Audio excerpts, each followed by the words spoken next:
লকডাউনের নামে বাসে আগুন দিচ্ছে, গাড়িতে আগুন দিচ্ছে, কাভার্ড ভ্যানে আগুন দিচ্ছে, বিভিন্ন জায়গায় আগুন সন্ত্রাস করতেছে। ওই শেখ হাসিনার কথা মতো তো এদেরকে এখন আগুনে ধরে ফেলে দেওয়া উচিত। আজকে যখন হাজার হাজার মানুষের জীবনের মধ্য দিয়ে, জেল জুলুম রিমান্ড নির্যাতনের মধ্য দিয়ে শত শত মানুষের আহত হওয়া, নিহত হওয়ার মধ্য দিয়ে, সেই হেলিকপ্টার থেকে গুলি, রাস্তায় ছোট ছোট বাচ্চাদের উপর গুলি, আলেমদেরকে ঘুম খুন নির্যাতন নিপীড়ন, ও বাংলাদেশের মানুষ এত তাড়াতাড়ি ভুলে গেছেন? এত তাড়াতাড়ি ভুলে গেছেন? এই তাফসীর কোরআন মাহফিলগুলো করতে দেয় নাই। এগুলা কি ওই বিমানের তলা ভাঙ্গা পড়ছে কথা, নাকি এগুলো সত্য? বলেন, এগুলো কি সত্য না মিথ্যা? আমার সাথে তাল মিলানোর দরকার নাই। এই দিনগুলো আমরা দেখেছি, তাফসীর মাহফিলে বাধা, উলামায়ে কেরামকে জেলে নেওয়া, রিমান্ডে নেওয়া, নির্যাতন করা। আল্লামা সাঈদী রাহিমাহুল্লাহ, মাওলানা মামুনুল হক দামাত বারকাতুহুম, কিংবা আমাদের পক্ষে কেউ স্ট্যাটাস দিলে, ফেসবুকে লিখলে পর্যন্ত তাকে ধরে নিয়ে যাইত। এই দিনগুলো আমরা দেখি নাই? কথা বলেন, দেখি নাই? তাইলে আমি তো মনে করি যে এরা তো এখন একজন প্রধানমন্ত্রী সহ বাকি 300 জন এমপি মন্ত্রী সবগুলো পালাইছে। এখন যেই নেত্রী পালায় গেছে, তাদের পক্ষের দালাল বাটপাররা দেশে, ওই যে কি লুঙ্গি সিরা নেতা কিছু আছে, যেগুলা মনে করেন এলাকায় থাকতে পারে না। এখন চিন্তা করছে যে নেত্রীও নাই, বাড়িতেও থাকতে পারি না, কর্মু কি? কিছু টাকার বিনিময়ে এরা লাফালাফি করতেছে।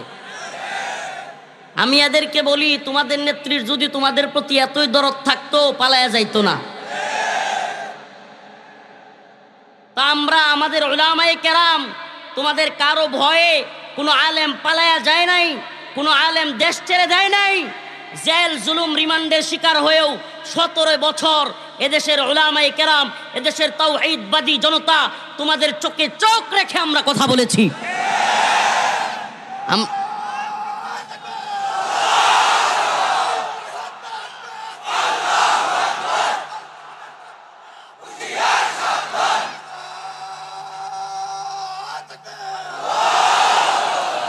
শত শত আলেমকে জেলখানায় নিয়েছে, রিমান্ডে দিয়েছে। এই কথা কি সত্য না মিথ্যা? শত শত মানুষকে গুলি করে হত্যা করেছে। এই কথা কি সত্য না মিথ্যা? গুম খুন নির্যাতন নিপীড়নের অভয়ারণ্যে তৈরি করেছিল এই দেশকে, সত্য না মিথ্যা? প্রিয় ভাইরা আমার, এত নির্মম পরিস্থিতি তৈরি করবার পরেও উচিত তো ছিল যদি একটুও মনুষ্যত্ব থাকতো, বিবেক যদি এক বিন্দু থাকতো, বিবেক যদি বিন্দু মাত্রও থাকতো, উচিত তো ছিল নিজের ভুল বুঝা মানুষের কাছে ভুল স্বীকার করা, আমার ভুল হয়ে গেছে, জাতির কাছে ক্ষমা চাওয়া।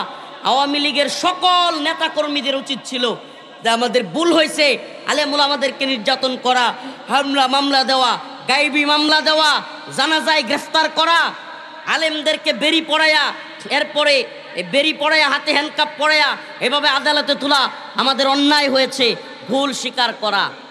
একটা আওয়ামী লীগকে দেখছেন, এই কথা বলবেন না তো প্লিজ, একটা আওয়ামী লীগকে দেখছেন আজ পর্যন্ত অন্তর থেকে অনুশোচনা বোধ হয়েছে? সত্যি বল, আমি দেখি নাই।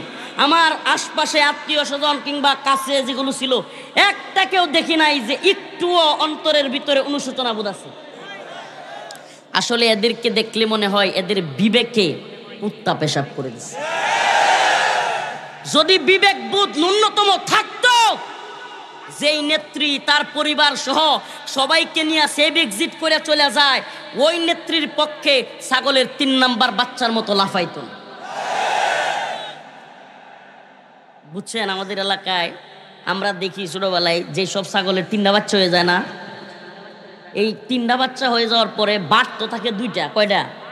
2 বাট। তো 2 বাটে 2টা ছাগলের বাচ্চা দুধ খায়, আর একটা হুদায় লাফায়। তো এখনো যেগুলো বাংলাদেশে লাফাইতেছে এগুলো হলো ছাগলের 3 নাম্বার বাচ্চা। যেগুলো খাইছে এগুলো কিন্তু পালাইছে, বুঝেন নাই? যেগুলো খাইছে এগুলো কি করছে, যেগুলো ছিল সুবিধাবাদী এগুলো কি করছে। এখন যেগুলো খায়ও নাই পায়ও নাই, ছাগলের 3 নম্বর বাচ্চা এগুলো লাফাইতেছে। কি করে নাই, খায়ও নাই পায়ও নাই, এখন কি করতেছে। আল্লাহ এদেরকে হেদায়েত দান করুক, আরো জোরে বলেন আমিন। যদি হেদায়েত কপালে না থাকে ধ্বংস করে দিক। এরা আল্লাহ মাফ করুক কষ্ট নিচ্ছেন। কেন কথাগুলো বলতেছি জানেন, আমি অনেক দিন ধরে এই সংক্রান্ত কথা ছেড়ে দিছিলাম, আওয়ামী লীগ কেন্দ্রিক কথা ছেড়ে দিছিলাম। কেন জানেন, কারণ আমরা যা শুরু করেছি, এখন আমরা যা শুরু করেছি, আমাদের সমালোচনা নিজেদের হওয়া উচিত। হেফাজতের সমালোচনা হওয়া উচিত, জামাতের সমালোচনা হওয়া উচিত, বিএনপির সমালোচনা হওয়া উচিত। কেন সমালোচনা হওয়া উচিত? কারণ আমাদের মধ্যে এই অন্তর্কুন্দলের কারণে আওয়ামী লীগ সুযোগ নিচ্ছে। বুঝতেছেন না আপনারা? এইভাবে যদি নিজেরা নিজেরা দলাদলি করেন, কামড়াকামড়ি করেন, আল্লাহ না করুক এই ভয়ঙ্কর ষড়যন্ত্রের এই ভারতীয় আধিপত্যবাদী ভারতীয় এই লেডি ফেরাউন হাসিনা যদি আরেকবার সুযোগ পায়, একজনও ভালো থাকবেন না, কাউরে দেখবে না। পিডাবে সময় আওয়ামী লীগ, কেডা বিএনপি, কেডা জামাত, কেডা হেফাজত, এটা দেখবে না। অতএব খুব সজাগ হয়ে যান। এখন আল্লাহ মাফ করুক, কথাগুলো অনেকটা রাজনৈতিক টার্মে হয়ে যাচ্ছে। ভাই রাজনৈতিক টার্ম না, এখানে আমি আল্লাহ বিল্লাহর কথা বলবো, কবরের ওয়াজ করব, হাসরের ওয়াজ করব, আসমানের উপরে ওয়াজ করব, আর গাড়ি নিয়ে যাব, রাস্তায় আগুন ধরায় দিবে আওয়ামী লীগ। তাইলে এই ওয়াজ না কইরা এখন কবরের হাসরের ওয়াজ করলে লাভ আছে? কালকের পরিস্থিতি এমন অবস্থান, আপনাদেরকে বুঝাইতে হবে এই জাতির আজকের অবস্থানের জন্য দায়ী আমরাও দায়ী। আমি আপনাদেরকে প্রশ্ন করতে চাই, আওয়ামী লীগ এত জুলুম, এত নির্যাতন, এত অত্যাচার করবার পরে বিএনপির মতো এত বড় দলের মহাসচিব সে কি বলতে পারে যে আওয়ামী লীগের হামলা মামলা আমরা তুলে নিব? বলতে পারে? ও মুসলমান ইমানদার বলতে পারে? ভোটের রাজনীতি যদি আপনারা শুরু করেন, আমি আগে এক প্রোগ্রামে বলেছি, তাইলে আগে শেখ হাসিনার পায়ে ধরে মাপ চান, ক্ষমা চান। যদি বলেন আওয়ামী লীগকে নির্বাচনে চান, কিংবা আওয়ামী লীগকে মামলা হামলা তুলে দিব, মাফ করে দিব, সালাউদ্দিন কাদের চৌধুরীর কথা বলে যান নাই? এই মানুষটা চট্টগ্রামের অনেক বড় একজন নেতা ছিল, বলে যান নাই? 3 বারের প্রধানমন্ত্রীকে 2 কোটি টাকার জন্য অযথায় হয়রানিমূলক মামলা। আরে মিয়া, একজন চেয়ারম্যানও তো 2 কোটি টাকার উপরে কামায়, একজন প্রধানমন্ত্রী 3 বারের উনারে দিছে 2 কোটি টাকার মামলা। মানে এর সাথে বড় বাটপারি আর হইতে পারে? 2 কোটি টাকার মামলা একজন প্রধানমন্ত্রী, উনার মনে হয় 2 কোটি টাকার অভাব পড়ছিল, এইটা দিয়া বেগম জিয়াকে দীর্ঘদিন কারাগারে বন্দী রাখা হয়েছে, জুলুম করা হয়েছে। আপনারা যাকে দেশনায়ক বলেন, বিএনপির ভাইদেরকে বলছি, এই মিডিয়ার মাধ্যমে সারা দেশের বিএনপির নেতৃবৃন্দ কিংবা হাইকমান্ডের কাছেও যদি আওয়াজ যায়, আপনাদেরকে বলছি, আপনাদের নেতা এখনো পর্যন্ত ওই যে আওয়ামী লীগের জুলুমের শিকার নেই। অসংখ্য নেতাকর্মী আপনাদের আমাদের সাথে জেল জুলুমের শিকার, রিমান্ডের শিকার। আপনাদের সালাউদ্দিন কাদের চৌধুরী সহ অনেককে হত্যা করা হয়েছে, ইলিয়াস আলী সহ অনেককে গুম করে হত্যা করে ফেলা হয়েছে। আমার একটা কথা খুব ভালো লেগেছে, সালাউদ্দিন কাদের চৌধুরী সাহেবের ছেলের হুম্মাম কাদের চৌধুরী, বাপকা বেটা, তিনি বললেন একটা মঞ্চে সমাবেশে যে আমারে অনেকেই বলে যে আপাতত আওয়ামী লীগের ভোটেরও দরকার আছে, আসতে একটু রয়া সয়া কথা বলিয়েন। হুম্মাম কাদের চৌধুরী চিৎকার দিয়ে কয়, কিসের কথা? আওয়ামী লীগের ভোটের আমার দরকার নাই। এইটা না বাপকা বেটা, অন্তরে জ্বালা আছে। আমি বলি শুনেন, যদি আওয়ামী লীগের দালালি করে থাকেন, আওয়ামী লীগের নির্বাচনে চাইবেন। যদি আওয়ামী লীগ আপনার জুলুম করে থাকে, আপনার নেতার, আপনার নেত্রী জুলুম করে থাকে, আপনি কোনোভাবে আওয়ামী লীগকে নির্বাচনে চাইতে পারেন না। অতএব আমাদের প্রত্যেকগুলো দলের কর্মীদেরকে, নেতাদেরকে বলি, প্লিজ আপনারা বুঝতেছেন না ষড়যন্ত্র, কামড়াকামড়ি কম করেন। মনে তো করতেছেন কেউ কেউ ক্ষমতায় মনে হয় আইসা পড়ছি, এত সহজ না ঘোড়ার ডিম। বিপদে তো নিজেরা পড়বেন, ফাও আমরা যারা ক্ষমতার বাগবাটুয়ারা চাই না, যেহেতু আপনাদের পক্ষে সবসময় থাকি, আমগরও ফেলাইবেন। বুঝলেন না? আমরা তো ক্ষমতার বাগবাটুয়ারাই বিশ্বাস করি না, গণতান্ত্রিক রাজনীতিতেই বিশ্বাস করি না। কিন্তু সব সময়, আরে এখন যারা কথা বলেন আমাদেরকে একটু সিনা কথা বলেন, আল্লাহ মাফ করো, ছোট মানুষ। কিন্তু আমি আমিরে জামাতের পাশাপাশি ছিলাম কারাগারে দীর্ঘদিন। আমিরে জামাত আমার কাছে খেজুর পাঠাইতেন, হাদিয়া পাঠাইতেন। আমার পরিবারের খবর রাখতেন। এমনকি অন্যান্য যারা আছেন সরাসরি আমার সাথে কথা হয়, তা আমি সবাইকে বলি একটা কথা, একটা জায়গায় অন্তত একমত থাকিয়েন, একটা জায়গায় অন্তত একমত থাকিয়েন। আওয়ামী লীগ এবং ভারতকে সুযোগ দেন। ক্ষমতার রাজনীতিতে 4 দিন আগে বন্ধু ছিল জামাত বিএনপি, আজকে শত্রু হয়ে যাচ্ছেন ক্ষমতার জন্য। শত্রু হইয়া এমন জায়গায় যায়েন না যে নিজেরা ডিলাডিলি করতে করতে আবার আল্লাহ না করুক এদেশে ওই ফেসিবাদ ওই জুলুম আবার চাপিয়ে ওঠে। আমার কথা কষ্ট নিচ্ছেন? কথা বুঝতে পারতেছেন? আমাদেরকে সজাগ থাকতে হবে। আমরা একটা সুন্দর দেশ পাইছি। ও মুসলমান, ডক্টর মোহাম্মদ ইউনূসের সমালোচনা করলে এখন কেউ জেলে নেয়?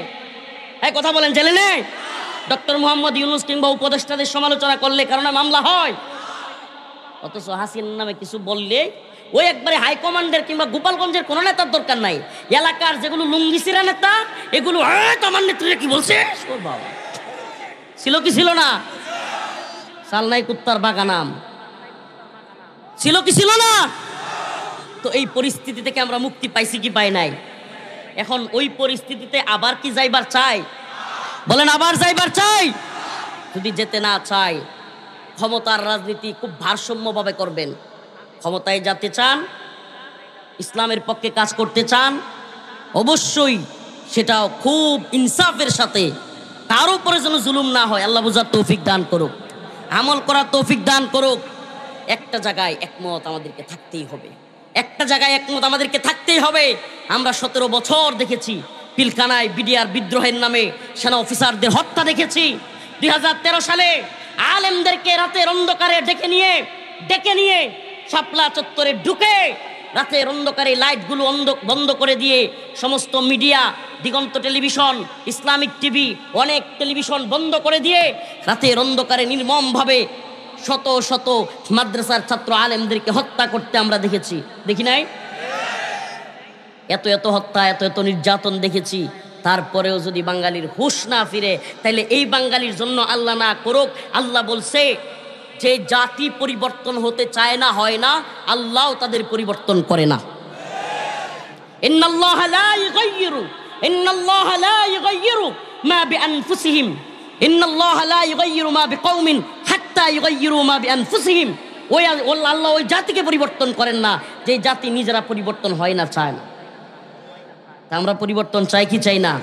আমরা চাই এদেশে সাম্য, ইনসাফ, ভ্রাতৃত্ব প্রতিষ্ঠা হোক। কথা কয় না? আরে পলাশবাড়ির মুসলমান আমাদের নেত্রকোনায় কয় হিতলা হয়ে গেছে গা, ঢাকায় কয় পুতায় গেছে। আপনারা কি শীতের রাইতে পুতায় গেছেন নাকি? কথা বলেন না কেন? একটা ইনসাফের সমাজ, একটা কোরআনের সমাজ, ইসলামী মূল্যবোধের সমাজ, একটা ইনসাফের রাষ্ট্র, যেখানে চাঁদাবাজি, টেন্ডারবাজি, দুর্নীতি, অনিয়ম, সুদ, ঘুষ, খারাপ কাজ, মানুষকে হত্যা করা, জুলুম করা, নির্যাতন করা, এগুলো থাকবে না। একটা শরিয়ার ভূমি আমরা চাই কি চাই না? আল্লাহ তাআলা এই ভূখণ্ডকে শরিয়ার ভূমি হিসেবে কবুল করুক, জোরে বলেন আমিন। আয়াতে কারিমাত কষ্ট নিছেন? একটু আউট কিছু কথা বলে ফেললাম। কেন বললাম এটাও বলি। আগামীকালকের যে পরিস্থিতি শেখ হাসিনার রায়কে কেন্দ্র করে, এটা অনেকেই জানে না। আলহামদুলিল্লাহ বলেন। এই যে লেডি ফেরাউন, আমি এদেরকে বলি, আরে বলি লেডি ফেরাউন, ফেরাউনের মহিলা ভার্সন লেডি ফেরাউন, নাম হলো শেখ হাসিনা। এই লেডি ফেরাউন খুনি হাসিনার আগামীকালকে কিংবা অচিরেই ইনশাআল্লাহ ফাঁসির রায় হইতে পারে। আলহামদুলিল্লাহ বলেন, আরো জোরে বলেন আলহামদুলিল্লাহ। আল্লামা সাঈদী রাহিমাহুল্লাহর ফাঁসির রায় দিয়েছিলিস তোরা, আজকে আল্লাহ তাআলা তোদের পরিণতিও দেখায় দিচ্ছে। উলামায়ে কেরামের নামে ফাঁসির রায় দিয়ে মজা নিত। ওই যে শামসুদ্দিন চৌধুরী মানিক, সে একদিন টকশোতে বলছিল যে আমার জীবনের একটাই খারাপ লাগা, কষ্ট, যে আমি সাইদিরে, দিলওয়ার হোসেন সাইদিরে ফাঁসি দিতে পারলাম না, দেখে যাইতে পারলাম না। আল্লাহ তাআলা সুবহানাল্লাহ এই শামসুদ্দিন চৌধুরী মানিকের পরিণতি দেখায়া মুমিনের অন্তরে প্রশান্তি দিয়েছে। সুবহানাল্লাহ। কেমন প্রশান্তি? আল্লাহ কেমন প্রশান্তি দেখাইছে? এরে এমন ভয় পাইছে, ভয় পায়া ভারতের একটা কি নিয়ে কলাপাতা নিয়ে শুয়ে আছে, আবার ওই কলাপাতা থেকে ধরে নিয়ে আসছে, পাবলিক করে বিসি বরাবর লাত্তি মারছে। মিথ্যা কথা না, সুবহানাল্লাহ। আল্লাহ তাআলা দেখাইতেছে যে জালেমদের পরিণতি কি? হাদিস শুনেন, হাদিস। আল্লাহ রাসূল সাল্লাল্লাহু আলাইহি সাল্লাম বলেছেন, ইয়াউমুল আরাফা, আরাফার ময়দানে যে সমস্ত হাজী সাহেবরা যাবে, ওখানে যে সমস্ত হাজী সাহেবরা আল্লাহর কাছে দোয়া করবে যে আল্লাহ আপনি আমাদেরকে ক্ষমা করে দেন। হাজী সাহেবরা ইয়াউমুল আরাফার ময়দানে যা চাবে, চোখের পানি ছেড়ে দিয়ে অন্তর থেকে, হাদিসে পাকের মধ্যে আসছে আল্লাহ পাক তাকে তাই দিবেন। ইল্লা জালেম, জালেমকে আল্লাহ ক্ষমা করবেন না। আরাফার ময়দানে যদি কান্না করেও দোয়া করে, জালেমকে আল্লাহ ক্ষমা করবেন না। তাইলে জুলুম থেকে আল্লাহ তাআলা আমাদেরকে হেফাজত করুক, জালেম হওয়া থেকেও আল্লাহ আমাদেরকে হেফাজত করুক। যাক, একটু বিচ্ছিন্ন কথা বলে ফেললাম, কিন্তু কথাগুলো বলতাম না যে আমরা যেই পরিণতির মধ্যে দাঁড়ায় আছি এই ব্যাপারে আপনাদেরকে সতর্ক করলাম। কি করলাম?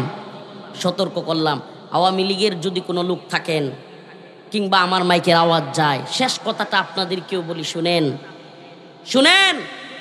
আপনারা বলেন আপনাদের নেত্রীর সব পক্ষে, কিন্তু একটা কথা বলি, এই যে ওলামায়ে কেরামকে হামলা মামলা দিয়েছিল, রিমান্ডে নিয়েছিল, নির্যাতন করেছিল, এটাকেও কি আপনারা সঠিক মনে করেন?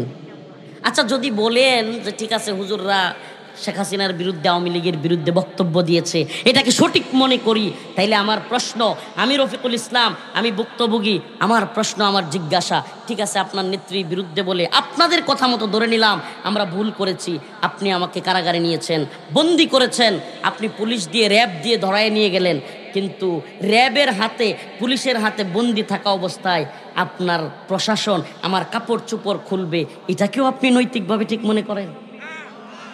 এটাকেও আপনি নৈতিকভাবে ঠিক মনে করেন? তাইলে আপনি একটু বিবেক দিয়ে চিন্তা করবেন যে যারা আলেমদেরকে এই পরিস্থিতিতে নিয়ে গিয়েছিল, যে আলেমদেরকে শুধুমাত্র কারাগারে, ভাই আমি যদি ভুল করে থাকি আপনি আদালতে বিচার করতেন, আপনি জেল জুলুম দিতেন, কিন্তু আপনি আমার কাপড় চোপড় খুলে ফেলবেন, এটা কোন ধরনের কাজ হইতে পারে? বলেন, কোন ধরনের কাজ হইতে পারে? আল্লাহকে সাক্ষী রেখে বলছি, এ কথাগুলোর একটু আগ বাড়াইয়া বলছি না সকলের সামনে। কারণ রিমান্ডে যখন ছিলাম ওই লোকগুলোও কিন্তু আমার বক্তব্য শুনতেছে। আল্লাহ না করুক আমি যদি এক বিন্দু বাড়াইয়া বলি, ওরা বলবে না দেখ হুজুর মিথ্যা বলতেছে। আমি এই জন্য মিথ্যা বলতে পারবো না। আমার সাথে যা ঘটেছে আপনাদের কাছে নৈতিকভাবে প্রশ্ন রাখলাম, যে আমি যদি ধরেও নেই আপনাদের কথায় যে আপনাদের নেত্রীকে কসুর প্রধানমন্ত্রী বলছি, আপনাদের নেত্রীর গায়ে লাগছে, আপনাদের গায়ে লাগছে, আপনারা জেলে নিলেন, রিমান্ডে দিলেন, বুঝলাম, আপনারা আমাদেরকে বন্দি রাখলেন, কিন্তু বন্দি অবস্থায় প্রশাসন কিভাবে আপনাদের নেত্রীর কথায় কিংবা আপনাদের নেতাদের কথায় আমাদের কাপড় চোপড় খুলতে পারে? এটা কি কোনোভাবেই মেনে নেওয়ার মতো? হ্যাঁ, এমনও আলেম আছে, নাম বলবো না, এমনও আলেম আছে যে আলেমের যৌনাঙ্গে ধরে পর্যন্ত চাপ দিয়েছে এই হাসিনার প্রশাসন। নাউজুবিল্লাহ বলেন, যৌনাঙ্গে ধরে চাপ দিয়েছে এমনও আলেম আছে। আল্লামা জুনায়েদ বাবুনগরী রহিমাহুল্লাহর খলিফা খাদেম এনামুল হাসান ফারুকি ভাই, এই দুই হাতের মধ্যে এইভাবে হ্যান্ডকাপ ঝুলাইয়া, উপরে আপনার লোহার শিকল দিয়া বাইন্দা একেবারে শূন্যের উপর ঘন্টার পর ঘন্টা ঝুলাই রাখছে। নির্মম নির্যাতনগুলো করেছে। আমার জানতে চাওয়া যে আজকে এত নির্যাতন, নিপীড়ন, গুম, খুন, হত্যার পরে যদি হাসিনারে একবার ফাঁসি দেওয়া হয়, কম হয়ে যায় না? আমার তো ইচ্ছা আল্লাহ হাসিনার পালায়া যাওয়া দেখাইছে, আল্লাহ তাআলা যেন এমন একটা দৃষ্টান্তমূলক শাস্তি দেখায় যে মতিঝিলের শাপলা চত্বরে যেখানে হেফাজতের নেতাকর্মীদেরকে হত্যা করেছে, ওই শাপলা চত্বরে ক্রেনের উপর ক্রেন, বড় ক্রেনের উপর হাসিনাকে ঝুলায়া, তারপরে কর্মসূচি দিয়া যে জুতার, ঝাড়ু আর থুতু এগুলো দিতে হবে, এরপরে ফাঁসি। আল্লাহ তাআলা আমাদেরকে সেই দিনও দেখাক। আরো জোরে বলেন আমিন। ইন্নাল্লাহা ইশতারা মিনাল মুমিনিনা আনফুসাহুম ওয়া আমওয়ালাহুম বিআন্না লাহুমুল জান্নাহ ইকাতিলুনা ফি সাবিলিল্লাহ ফায়াকতুলুনা ওয়া ইউকতালুন ওয়া'দান আলাইহি হাক্কান। আল্লাহর ওয়াদা সত্য না মিথ্যা? আস্তে বলেন, আল্লাহর ওয়াদা সত্য না মিথ্যা? জোরে বলেন, ওয়া'দান আলাইহি হাক্কান। আল্লাহ পাক কি ওয়াদা করেছেন? ইন্নাল্লাহা ইশতারা মিনাল মুমিনিন أنفسهم وأموالهم بأن لهم الجنة يقاتلون في سبيل الله ফায়াকতুলুন ওয়া ইউকতালুন। আল্লাহ বলেছেন যদি কেউ তার জান মাল আল্লাহর জন্য দিয়া দেয়, আল্লাহর কাছে বিক্রি করে দেয়, আল্লাহ রাব্বুল আলামিন বলেন বিআন্না লাহুমুল জান্নাহ, আমি তাকে বিনিময়ে জান্নাত দিব। ওয়াদান আলাইহি হাক্কা, আল্লাহর ওয়াদা সত্য না মিথ্যা? দল ছোট হইতে পারে কিন্তু আল্লাহর উপর আস্থা এবং ভরসা থাকলে বড় বড় দলের বিরুদ্ধে বিজয়ী হয়। হয় কি হয় না? হয় কি হয় না? আমরা আল্লাহর পক্ষের সৈনিক। আবারও বলছি, আমরা কার সৈনিক? উলাইকা হিজবুল্লাহ। আমরা কার সৈনিক? আল্লাহর সৈনিক। আমরা আল্লাহর জন্য লড়াই করি, আল্লাহর জন্য বাঁচি, আল্লাহর জন্য বেঁচে থাকি। পৃথিবীর কোনো তাগুতি শক্তিকে, পৃথিবীর কোনো সুপার পাওয়ারকে আমরা ভয় করি না। আমরা ভয় করি একমাত্র কাকে? আমরা এই দ্বীনের জন্য, এই উম্মতের জন্য আমরা প্রয়োজনে জীবন দিয়ে দিতেও রাজি আছি ইনশাআল্লাহ।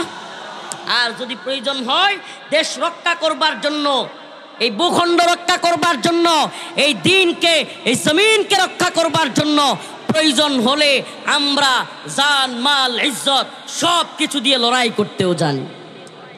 রাজি আছেন ইনশাআল্লাহ? কথা বলেন, রাজি আছেন ইনশাআল্লাহ? এখন যদি আপনাদেরকে ডাকি যে ইসলামের জন্য, দেশের জন্য, দ্বীনের জন্য, ঈমানের জন্য জীবনটাকে কুরবান দিয়ে দিতে হবে, নাইলে কাফের মুশরিকদেরকে প্রতিহত করতে গিয়ে ওদের হাত পা গুঁড়া করে দিতে হবে, রাজি আছেন?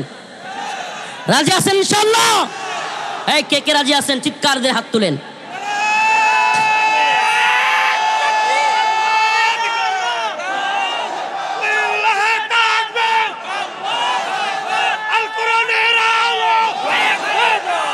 হযরতে মিকদাদের মতো আমাদের কিছু সাহাবীওয়ালা ঈমান দরকার, সাহাবীওয়ালা আদর্শিক ঈমান দরকার।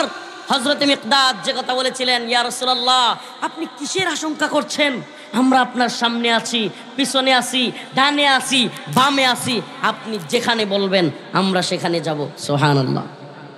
আমি জিজ্ঞেস করতে চাই, আজকের যে ভালোবাসা আপনারা দেখালেন, এত হাজার হাজার মানুষ, আল্লাহ না করুক আগামীকালকে আবারও যেন, আল্লাহ না করুক আবারও যদি সাইদি রহিমাউল্লাহর মতো, মাওলানা মামুনুল হক দামাত বারকাতুহুমের মতো, কিংবা আমরা যারা কারাগারে ছিলাম আমাদেরকে আবারও যদি আল্লাহ না করুক কোনো জালেম আবারও যদি কারাগারে নিতে চায়, উলামায়ে কেরামকে জেলে নিয়ে, রিমান্ডে নিয়ে নির্যাতন নিপীড়ন করতে চায়, আপনারা কি বরদাস্ত করবেন? সহ্য করবেন? প্রিয় মুসলিম উম্মাহ, আমাদের চাওয়াটা ব্যক্তিগত না, আমাদের চাওয়াটা ব্যক্তিগত না। আমরা এই উম্মার জন্য কথা বলি। যে কেউ আওয়ামী লীগ যে জুলুম করেছে, নির্যাতন করেছে, আল্লাহ না করুক আগামী দিনে কেউ করলে আমরা কি তাদের বিরুদ্ধে কথা বলবো না? বলবো না? আর যদি বলেন হুজুর আপনাদের এই কথা বলার দরকার নাই, কবরের ওয়াজ করেন, কবরের ওয়াজ করতে পারবো, কিন্তু মুসলমান কিছু লোককে তো অন্তত থাকতে হবে যারা যেই সরকারি ক্ষমতায় আসুক তাদের জুলুমের বিরুদ্ধে আওয়াজ তুলবে। থাকা দরকার আছে না নাই? হযরতে সাদ রাদিয়াল্লাহু আনহু আল্লাহর নবীর সামনে আল্লাহ রাসূল যখন মাশওয়ারা করলেন, পরামর্শ করলেন, হযরতে সাদ রাদিয়াল্লাহু আনহু দাঁড়ায় গেলেন, বললেন ইয়া রাসূলুল্লাহ আপনি কিসের আশঙ্কা করতেছেন? ইয়া রাসূলুল্লাহ শুধু বদরে নয়, আপনি যেখানে বলবেন, আবার ভাই মিকদাদ বলেছে আমরা সেখানে যাব।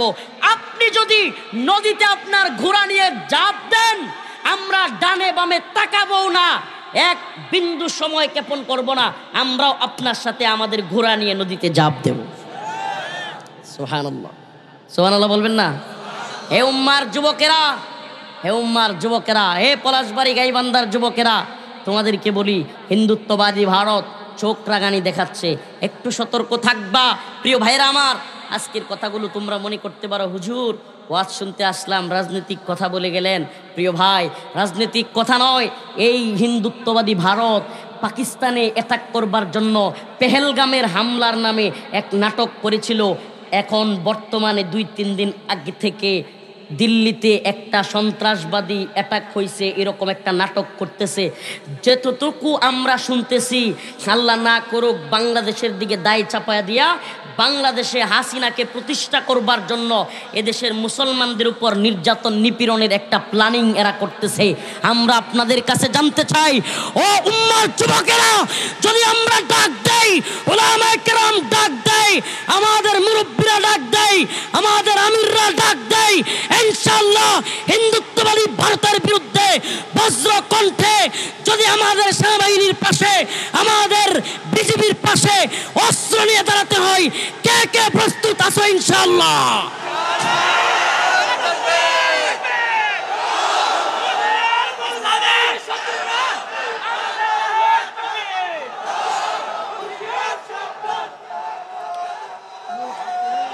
আমার মুখের কোনো কথা বলছি না, ও মুসলমান ইমানদার, আমার মুখের কোনো কথা বলছি না, আল্লাহ পাকের কথা বলছি।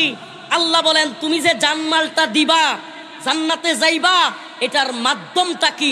ইউকাতিলুনা ফি সাবিলিল্লাহ, আল্লাহর পথে কিতাল। কার কথা এটা? এ বলেন না কার কথা? তুমি যে জীবনটা দিবা, তুমি যে জানমাল কুরবানি করবা, এটা গণতন্ত্রের পথে, সমাজতন্ত্রের পথে, মুরতাদ হওয়ার পথে, সেকুলারিজমের পথে, সুশীলতার পথে, নাস্তিকবাদের পথে, নাকি আল্লাহর পথে? বলেন কার পথে? ইউকাতিলুনা ফি সাবিলিল্লাহ, আল্লাহর পথে কিতাল করতে হবে। ফায়াকতুলুনা ওয়া ইউকতালুন, শুধু মায়ের খাওয়া না, মায়ের দেওয়াও সুন্নাহ। ফায়াকতুলুনা ওয়া ইউকতালুন, যেমন আমরা ইসলামের জন্য জীবন দিব, ইসলামের জন্য মায়ের খাবো, দ্বীনের জন্য প্রয়োজনে। এটা কার কথা? শুধু মায়ের খান নাই সাহাবায়ে কেরাম, শুধু রাসূল সাল্লাল্লাহু আলাইহি সাল্লাম মায়ের খান নাই, সাহাবায়ে কেরাম শুধু মার খান নাই, খালিদ বিন ওয়ালিদ মার খান নাই। মুতার প্রান্তরে খালিদ বিন ওয়ালিদ একটা নয়, দুইটা নয়, অনেকগুলো তরবারি কাফেরদেরকে কচু কাটা করতে করতে ভেঙে ফেলেছিল। আমরা সেই খালিদ বিন ওয়ালিদের উত্তরসূরি, আমরা সেই মুহাম্মদ বিন মাসলামার উত্তরসূরি, আমরা সালাউদ্দিন আইয়ুবের উত্তরসূরি, আমরা মুহাম্মদ বিন কাসিমের উত্তরসূরি। আমাদের রক্তে বহমান তাদের রক্ত, আমরা তাদের উত্তরসূরি। কোনো কাফের মুশরিকের, কোনো হিন্দুত্ববাদী ভারতের চোখ রাঙানি আমরা ভয় পাই না। বলে হুজুর আপনাদের কাছে কি আছে? আমি বলি আমাদের কাছে ওই সাহাবীদের, সে মুসলমানের কথা বলবেন কম, শুনেন। 313 জন মানুষ আজকের দুনিয়ায়, কারো কাছে ঘোড়া নাই, কারো কাছে তীর নাই, কারো কাছে তলোয়ার নাই, তরবারি নাই। যদি এই জামানায় 313 জন মানুষ 1000 মানুষের বিরুদ্ধে, যাদের অস্ত্র আছে, অস্ত্রসজ্জায় সজ্জিত, ঢাল আছে, তলোয়ার আছে, তরবারি আছে, মিনজানিক আছে, ক্ষেপণাস্ত্র আছে, এরকম 1000 জন সশস্ত্র লোকের বিরুদ্ধে 313 জন, যাদের ঘোড়া নাই, যাদের তীর নাই, তলোয়ার নাই, এমন একটা 313 জনের বাহিনী যুদ্ধ করতে যায়। সত্যি কোন এই জামানায় আমরা অনেকে পাগল হইতাম না? চিন্তা করছেন কখনো? আয় হায়, কয় কি এই লোকগুলো 313 জন, অথচ এদের কি নাই? কারো তীর নাই, আছে কিছু কিছু যুদ্ধ সরঞ্জাম আছে, কারো কাছে তলোয়ার আছে, আবার কারো কাছে নাই। সুবহানাল্লাহ বলবেন না? এই মানুষগুলো এইভাবে তীর, তলোয়ার, ঢাল কিংবা মিনজানিক ছাড়াই, অনেকে আল্লাহর নবীর কথায়, কেউ লাঠি নিয়া, কেউ দাও নিয়া, কেউ তলোয়ার নিয়া, যার যা ছিল আল্লাহর নবীর কথায় ছুটে গিয়েছেন। আল্লাহর রাসূল আল্লাহর কাছে দোয়া করলেন, আয় আল্লাহ, আজকের এই 313 জন যদি আল্লাহ পরাজিত হইয়া যায়, আপনার নাম নেয়ার মতো, আপনার ইবাদত করার মতো এই জমিনে আর কেউ থাকবে না। আই মাওলা, আপনি সাহায্য করেন। রব্বুল আলামিন বলেন, হে নবী, ওয়াদান আলাইহি হাক্কা, আমি আল্লাহর ওয়াদা সত্য। আপনি যান, আপনার সাহাবায়ে কেরামকে, আপনার সাহাবায়ে কেরামকে, আপনার সাথীদেরকে সাহায্য সহযোগিতা করবার জন্য আমার ফেরেশতারা দলে দলে তৈরি হচ্ছে। সুবহানাল্লাহ বলবেন না? দলে দলে তৈরি হচ্ছে। আপনি যান, ইয়া রাসূলুল্লাহ। যুদ্ধের ময়দানে গেলেন, সুবহানাল্লাহ, এমন এক বৃষ্টি হইল, সাহাবায়ে কেরাম যে অংশে ছিলেন এই অংশটা ছিল বালু মাখা, এমন বালু মাখা যেই বালুতে হাঁটা যাচ্ছিল না। আর ওরা যেখানে ছিল শক্ত ভূমি ছিল, এমন ভূমি খুব মজা কইরা ছিল। আল্লাহ তাআলা হঠাৎ কইরা দিলেন বৃষ্টি। এই বৃষ্টির কারণে সাহাবায়ে কেরাম যেখানে ছিলেন বালুতে, ওই বালু হয়ে গেল শক্ত সুন্দর, আর ওরা যেখানে ছিল শক্ত, ওই শক্ত মাটি হয়ে গেল পিছলা। সুবহানাল্লাহ কইবেন না? এমন পিচ্ছিল হয়েছে ওগুলো দাঁড়াইতেই পারে না। আল্লাহ তাআলা ফেরেশতা দিয়া থাফরায়া নাক মুখ থুতা কইরা দিয়া যুদ্ধে হারাই দিছে। হাদিসের কথা বলছে, হাদিসের কথা। আল্লাহ রাসূলের এক সাহাবী আল্লাহর নবীকে যুদ্ধের পরে এসে বলতেছে, ইয়া রাসূলুল্লাহ, আমি হঠাৎ করে দেখি আমার সামনে একটা কাফের আসছে, আমি গেছি মারতে, হঠাৎ করে দেখি এটা ঠাস করে শব্দ হয়েছে, নাক মুখ থেত্রা বেত্রা উল্টে পড়ে গেছে। সুবহানাল্লাহ বলবেন না? আল্লাহর রাসূল বলেন, ওয়াদান আলাইহি হাক্কা, আমার মাওলার ওয়াদা সত্য। আমার মাওলা বলেছিলেন ফেরেশতারা সহযোগিতা করবে, ফেরেশতা চাবুক দিয়ে নাকে মুখে বাড়ি মারছে, ওই কাফের সিটটা পড়ে গেছে। সুবহানাল্লাহ বলবেন না? ও মুসলমান, ও পলাশবাড়ি গাইবান্ধার মুসলমান, জানতে মনে চায় ওই বদরের মালাইকারা কি এখনো আছে নাকি নাই? একটু আস্তে কোন আছে না নাই? বদরের মালাইকারাও এখনো আছে, সেই রব আল্লাহ এখনো আছে। হিন্দুত্ববাদী ভারত যদি এই ভূখণ্ডের দিকে, শাহজালাল মুজাররাদে আমিনীর ভূমির দিকে চোখ তুলে তাকাস, আবারও আমরা ইনশাআল্লাহ শাহজালালের তরবারি নিয়ে গর্জে উঠবো। ইমানি পাওয়ারে আমরা বদরের মতো গর্জে উঠবো। আল্লাহ পাক মালাইকা দিয়ে মুহাম্মদ বিন কাসিমকে যেমন, বদ্রীদেরকে যেমন সহযোগিতা করেছিলেন, আমাদেরকেও সহযোগিতা করবেন। হিন্দুত্ববাদী ভারত পরাজিত হবে, পরাজিত হবে, পরাজিত হবে ইনশাআল্লাহ।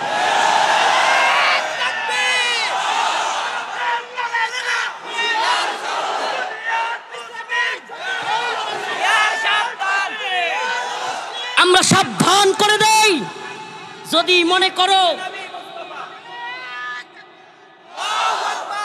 মনে করো আমরা দুর্বল ছোট দেশ, আমরা কি করতে পারবো, এই করতে পারবো, সেই করতে পারবো, আপনারা আগে ঠিক করেন না কেন?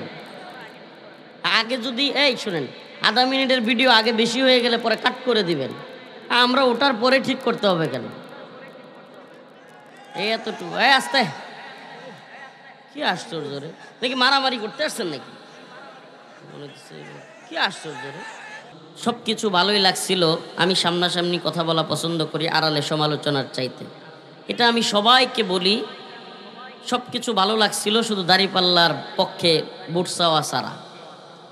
মনে কিছু নেবেন না, বাংলাদেশে আওয়ামী জুলুমের সময়ে সবচেয়ে নির্যাতিত সংগঠন জামাতে ইসলাম কিংবা শিবির, বা আমরাও জুলুমের শিকার হয়েছি।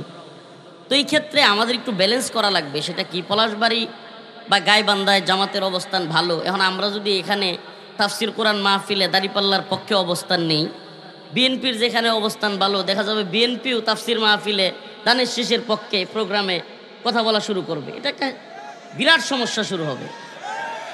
আমি যেহেতু বিএনপির কোনো নেতৃত্বকে সরাসরি থামাইয়া দেই, এই ক্ষেত্রে তাফসির মাহফিলগুলোতে আমাদের ব্যালেন্স করতে হবে। জামাতে ইসলামীর প্রোগ্রামে অবশ্যই প্রকাশ্যে দাঁড়িপাল্লার পক্ষে ভোট চাইবো, কথা বলবো, কিন্তু কোনোভাবেই তাফসির কোরআন মাহফিলে আমরা যেন প্রকাশ্যে দাঁড়িপাল্লা কিংবা ভোট দিয়েন পক্ষে থাকেন। আমি মনে করি তাফসির মাহফিলগুলোতে ওই যে জাতীয়তাবাদী দল জিন্দাবাদ, তারেক রহমান জিন্দাবাদ, বেগম জিয়া জিন্দাবাদ, এগুলো এবং সরাসরি প্রার্থীর মার্কা নিয়ে প্রচারণা, এটা আমাদের বন্ধ থাকা উচিত। আমি জানি আপনারা লোক এখানে জনসংখ্যায় বেশি এই অঞ্চলে, তো ঠিক বলবেন না, ঠিক না বললেও আমার কিছু করার দরকার নেই, আপনারা এত ঠিক বলার দরকার নাই। কিন্তু আমি এটা মনে হয়েছে, আমি ওনাকে যেহেতু ছোট ভাই বলছে, মুরব্বী হিসেবে বললাম। মাশাআল্লাহ আয়াতে কারিমা তিলাওয়াত করেছেন, মাজলুম মানুষ কথা বলেছেন, আলহামদুলিল্লাহ। আল্লাহ পাক এই জুলুমকে ইনশাআল্লাহ আগামী দিনে জুলুমের বিরুদ্ধে প্রতিরোধ আন্দোলনের অগ্রনায়ক হিসেবে কবুল করুক, বলেন আমিন। ইন্নাল্লাহা ইশতারা মিনাল মুমিনিনা আনফুসাহুম ওয়া আমওয়ালাহুম বিআন্না লাহুমুল জান্নাহ ইউকাতিলুনা ফি সাবিলিল্লাহ ফায়াকতুলুনা ওয়া ইউকতালুন ওয়া'দান আলাইহি হাক্কান ফিত তাওরাতি ওয়াল ইনজিলি ওয়াল কুরআন। যে আয়াতে কারিমা উনি তিলাওয়াত করেছেন কিংবা আমি তিলাওয়াত করেছি, আল্লাহ রাব্বুল আলামিন মুমিনদের সাথে একটা ব্যবসার কথা বলছেন। কিসের কথা? কথা শুনতেছেন ও পলাশবাড়ির মুসলমান, কথা শুনতেছেন? আল্লাহ রাব্বুল আলামিন মুমিনদের সাথে একটা ব্যবসার কথা বলছেন। ব্যবসা, পণ্য আদান প্রদান। ক্রেতা হলেন আল্লাহ, এই ব্যবসার মধ্যে ক্রেতা কে? মানিল্লাযী ইশতারা, ক্রেতা কে? আরে পলাশবাড়ির মুসলমান রাগ করে লাইছেন নাকি? তো কথা কর না কে? ক্রেতা কে? ইন্নাল্লাহা ইশতারা মিনাল মুমিনিন আনফুসাহুম ওয়া আমওয়ালাহুম বিআন্না লাহুমুল জান্নাহ ইউকাতিলুনা ফি সাবিলিল্লাহ ফায়াকতুলুনা ওয়া ইউকতালুন। এই ক্রয় বিক্রয়, এই যে একটা ব্যবসা, কি ব্যবসা? জান এবং মালের ব্যবসা। সুবহানাল্লাহ। আল্লাহ বলেন ইন্নাল্লাহা ইশতারা মিনাল মুমিনিন আনফুসাহুম ওয়া আমওয়ালাহুম বিআন্না লাহুমুল জান্নাহ। মুমিনদের সাথে আল্লাহর একটা ব্যবসা হচ্ছে কি? আল্লাহ বলতেছেন যে মুমিনদের মধ্যে নিশ্চয়ই ইন্নাল্লাহা ইশতারা মিনাল মুমিনিনা আনফুসাহুম ওয়া আমওয়ালাহুম বিআন্না লাহুমুল জান্নাহ। এই ক্রয় বিক্রয়ের ক্রেতা হলেন আল্লাহ, বিক্রেতা হলাম আমরা। বিক্রেতা কারা? ক্রেতা কারা? ক্রেতা কে? বিক্রেতা কারা? মানিল্লাযী ইশতারা, ক্রেতা কে? পণ্যটা কি? পণ্যটা হলো জান এবং মাল। পণ্যটা কি? জান এবং মাল। দুনিয়ার কোনো পণ্য নয়, দুনিয়ার কত দ্রব্য নয়, সরাসরি জান এবং মাল, এটাই হলো পণ্য। কিনবেন কে? বিক্রি করতেছে কারা? বিনিময়ে আমরা কি পাবো? বিআন্না লাহুমুল জান্নাহ। মাশাআল্লাহ। বিনিময়ে আমরা কি পাবো?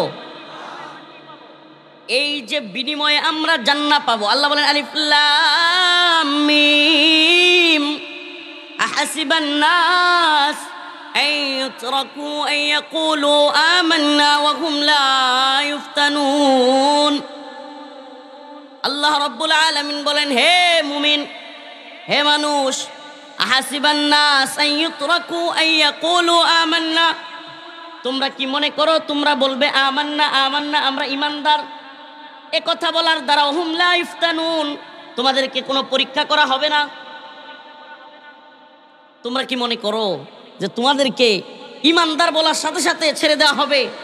এই দ্বীনের জন্য কোনো কুরবানি করা লাগবে না। এই দ্বীনের জন্য তোমাদেরকে কোনো পরীক্ষার শিকার হইতে হবে না। এই দ্বীনের জন্য তোমাদেরকে ঈমানের পরীক্ষায় অবতীর্ণ হতে হবে না। তোমরা শুধু বলবে আমাদের বাবা মুসলমান, আমাদের দাদা মুসলমান, আমাদের পরদাদা মুসলমান, আমাদের 14 গোষ্ঠী মুসলমান, আমিও মুসলমান, নাম কাওয়াস্তে মুসলমান বলার দ্বারা আপনাকে ক্ষমা করে দেওয়া হবে। আল্লাহ বলেন না, ওয়ালাকাদ ফাতান্নাল্লাযীনা মিন ক্বাবলিহিম ফালায়া'লামান্নাল্লাহুল্লাযীনা সাদাকু ওয়ালায়া'লামান্নাল কাযিবিন। আল্লাহ রাব্বুল আলামিন বলেন অবশ্যই অবশ্যই তোমাদেরকে পরীক্ষা করা হবে। তোমাদের পূর্ববর্তীদেরকে পরীক্ষা করা হয়েছে, এখনো যারা আছে তাদেরকেও পরীক্ষা করা হবে। কেন পরীক্ষা করা হবে? ওয়ালায়া'লামান্নাল্লাহুল্লাযীনা সাদাকু ওয়ালায়া'লামান্নাল কাযিবিন। তোমাদের মধ্যে আল্লাহকে কারা প্রকৃতপক্ষে বিশ্বাস করো এবং কারা মুখে বলো মুসলমান, মুখে বলো ঈমানদার, কিন্তু মন্দিরে গিয়া প্রশংসা করো, মূর্তির প্রশংসা করো, দেব দেবীর প্রশংসা করো। আল্লাহ রাব্বুল আলামিন বলেন মুখে ঈমানদার, অন্তরে আরেক অবস্থা। এগুলো মুমিন হতে পারে না। ওয়া মা হুম বিমুমিনিন, এরা ঈমানদার নয়, এরা হলো মুনাফিক। এরা কি? আল্লাহ রাব্বুল আলামিন এক আয়াতে কারীমার মধ্যে বলেন ওয়া মিনান নাস মান ইয়াকুলু আমান্না বিল্লাহ ওয়া বিল ইয়াউমিল আখির ওয়া মা হুম বিমুমিনিন। আল্লাহ রাব্বুল আলামিন বলেন মানুষদের মধ্যে এমন কিছু মানুষ আছে ইয়াকুলু আমান্না বিল্লাহ, এরা বলে আমি ঈমানদার ঈমানদার, মসজিদে গিয়া বড় ঈমানদার, মাহফিলে গিয়া ঈমানদার, খানকায় ঈমানদার, জানাজায় গেলে আরো বড় ঈমানদার। বলে বিল্লাহি ওয়া বিল ইয়াউমিল আখির, আমরা আল্লাহ এবং আখিরাতে বিশ্বাস করি। কিন্তু আল্লাহ রাব্বুল আলামিন সূরাতুল বাকারার মধ্যে জানায়া দেন ওয়া মা হুম বিমুমিনিন, এরা প্রকৃতপক্ষে ঈমানদার না। এরা কি না? কথা কি বুঝাইতে পারতেছি না, নাকি আমার কথা বুঝেন না? একটু মাঝে মাঝে আওয়াজ দিয়েন, তাহলে তো বুঝবো আপনারা বুঝতেছেন। মানুষের সামনে গিয়া বলে ইমানদার, মানুষের সামনে বলো বড় ইমানদার, বড় মুসল্লি, সুদখোর, গুন্ডা, বদমাইশ, চাঁদাবাজ, এরাও সকলের সামনে গিয়া বড় ইমানদার, জানাজায় গিয়া বড় ইমানদার, কিন্তু মসজিদে ইমানদার, জানাজায় ইমানদার, খানকায় ইমানদার, কিন্তু মাহফিলে ইমানদার, কিন্তু মন্দিরে গিয়া কিংবা বিভিন্ন ধরনের বিধর্মীদের অনুষ্ঠানে গিয়ে আবার ওই বিধর্মীদের পক্ষে কথা বলে, আছে না নাই? কথা বলেন, আছে না নাই? আল্লাহ বলেন ইয়ারা বিল্লাহি ওয়া বিল ইয়াউমিল আখির বলতে পারে, কিন্তু আল্লাহ রাব্বুল আলামিন বলেন ওয়া মা হুম বিমুমিনিন, এরা প্রকৃত পক্ষে ঈমানদার না। সুবহানাল্লাহ, এরা কি না? ওয়া ইযা কিলা লাহুম আমিনু কামা আমানান নাস, এরা বলে ওয়া ইযা কিলা লাহুম আমিনু কামা আমানান নাস, এদেরকে যখন বলা হয় তোমরা ঈমান আনো সকল মানুষ মুমিনরা যেভাবে ঈমান আনছে, এরা বলে ক্বালু আনুমিনু কামা আমানাস সুফাহা, এরা বলে আমরা কি ওই নির্বোধ মোল্লা মৌলবীদের মতো, ওই ধর্মান্ধদের মতো ঈমান আনবো? নাউজুবিল্লাহ। আল্লাহ বলেন আলা ইন্নাহুম হুমুস সুফাহা, ওই আলেমরা, ওই মোল্লা মৌলবীরা নির্বোধ নয়, প্রকৃত পক্ষে এরাই হলো নির্বোধ। আল্লাহ বলেন ওয়া ইযা কিলা লাহুম লা তুফসিদু ফিল আরদ, যখন বলা হয় লা তুফসিদু ফিল আরদ, তোমরা জমিনের মধ্যে ফিতনা ফাসাদ সৃষ্টি করিও না, কি করিও না? ওয়া ইযা কিলা লাহুম, যখন তাদেরকে বলা হয় লা তুফসিদু ফিল আরদ, তোমরা জমিনের মধ্যে ফিতনা ফাসাদ সৃষ্টি করিও না, এরা তখন বলে ওয়া ইযা কিলা লাহুম লা তুফসিদু ফিল আরদ, এরা তখন বলে ক্বালু ইন্নামা নাহনু মুসলিহুন, এরা তখন বলে আরে আমরা কিসের ফিতনা ফাসাদ সৃষ্টি করব, আমরা তো সবচাইতে বড় শান্তিকামী, আমরা শান্তি সমাবেশ করি, লাঠি লইয়া, টেডা লইয়া, হেলমেট লইয়া, রামদাও লইয়া, বাস, ট্রাক কিংবা বিভিন্ন গাড়ি গরু পুরাইয়া দিয়া আমরা শান্তি করি, আছে না নাই? আল্লাহ বলতেছেন ওয়া ইযা কিলা লাহুম লা তুফসিদু ফিল আরদ, যখন এদেরকে বলা হয় জমিনে ফিতনা ফাসাদ সৃষ্টি করিও না, অশান্তি সৃষ্টি করিও না, এরা বলে ক্বালু ইন্নামা নাহনু মুসলিহুন, আমরা হলাম শান্তি সমাবেশকারী, আমরা হলাম নিরপেক্ষ, আমরা শান্তিকামী মানুষ। আল্লাহ বলেন আলা ইন্নাহুম হুমুল মুফসিদুনা ফিল আরদ, আরে এরা শান্তি সমাবেশকারী নয়, এরা বরং শান্তি বিনষ্টকারী, এরা সমাজে ফিতনা ফাসাদ সৃষ্টিকারী। এটা কে কয়?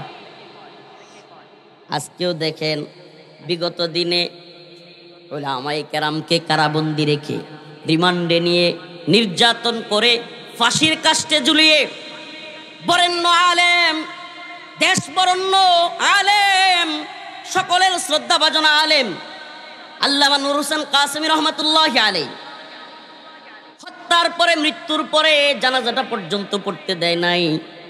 দেশ বরেণ্য প্রখ্যাত আলোচক ওয়াইজ, সকলের মাথার সেরে তাজ আল্লামা সাইদি রহিমাহুল্লাহকে হত্যা করেছে।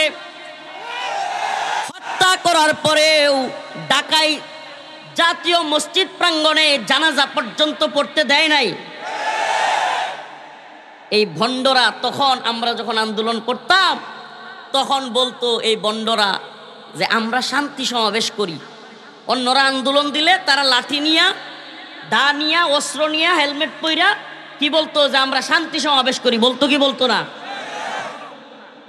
আর তাদের নেত্রী বলতো যে যারা বাসে, এরা নিজেরাই আগুন দিত, নিজেরাই আগুন দিত, দিয়া দিয়া বলতো যে যারা বাসে আগুন দিবে, যারা প্রাইভেট কারে আগুন দিবে, বিভিন্ন জায়গায় আগুন দিবে, ওই আগুনের মধ্যে ওদেরকে ফেলে দেওয়া হোক, বলতো কি বলতো না? আল্লাহর কি কুদরত, এখন সব ওই সব আলোচনা আবারও আসতেছে। আজকে যারা সারা দেশে